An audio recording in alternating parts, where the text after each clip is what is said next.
રાજકોટના ખારચિયા જસ ગામની પ્રાથમિક શાળાના ભૂલકાઓના સુલતાનના સથવારે મધુર કંઠે ગવાતા ભજનોનો સોશિયલ મીડિયામાં વિડીયો વાયરલ થતા વીટીવીની ટીમ શાળાની રૂબરૂ મુલાકાત લેવા પહોંચી હતી। પ્રાર્થના સમયે ભૂલકાઓને મીઠા મધુર ભજન ગાતા જોઈને અને સાંભળીને ભાવ વિભોર બન્યા વગર ન રહી શકાય।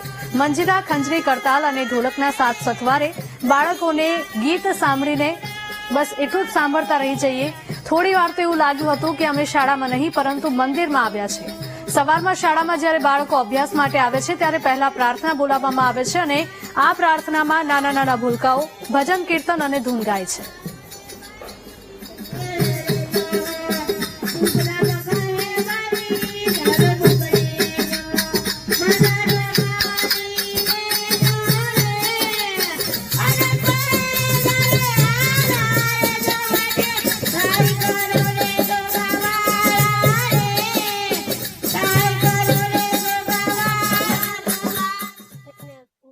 બાળગીત કે ગમે ગાવ તો મને ખૂબ આનંદ થાય છે।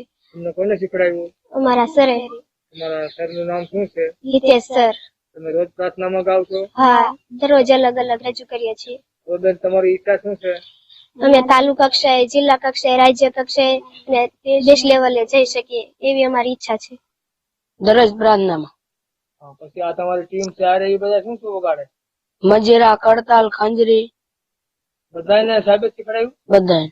બીજે કે તમે નિશાળમાં સિવાય બીજી નિશાળમાં કે ભજન કીર્તનમાં વગાડવા જાવ છો? હા, ક્યાં ક્યાં જાવ છો? વિછ્યા કન્યા શાળાએ ગયા હતા। હાલા વાળા રે મારી ભેળે રેજો, ઠામરણું જાવાળા રે, દેવ દુવાર જાવાળા રે, હાલા વાળા રે મારી ભેળે રે। કઈ રીતના રોતો હતો? તો દાંત કાઢતો હતો ને? ગોપી રોતો તો એમ રો? હા, હવે ગોપી દાંત કેમ કાઢતો હતો? હજી એક વાર દાંત કાઢ।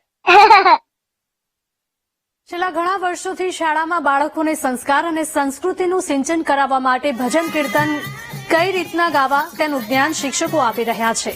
આ નાના નાના ભૂલકાઓ તાલુકા કક્ષાએ તેમજ જિલ્લા કક્ષાએ કલા મહાકુંભમાં ભાગ લેવા માટે જાય તે જ શાળાની મોટી સિદ્ધિ હોવાનું શાળાના આચાર્યનું માનવું છે।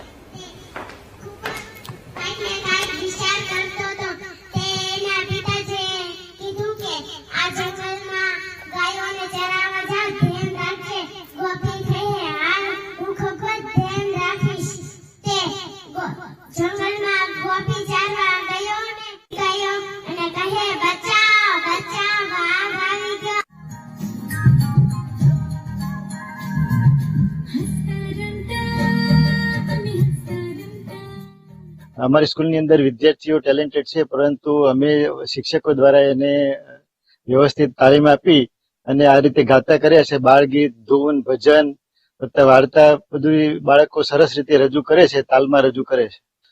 જે તાલુકા કક્ષાએ, જિલ્લા કક્ષાએ જે કલા મહાકુંભ જેવા કાર્યક્રમો થતા હોય છે ત્યાં અમે બાળકોને મોકલીએ છીએ। બાળકો ખૂબ આગળ વધે એવા અમે ખૂબ જ પ્રયત્નો કરીએ છીએ। બધા તમામ શિક્ષકો ખૂબ જ મહેનત કરે છે।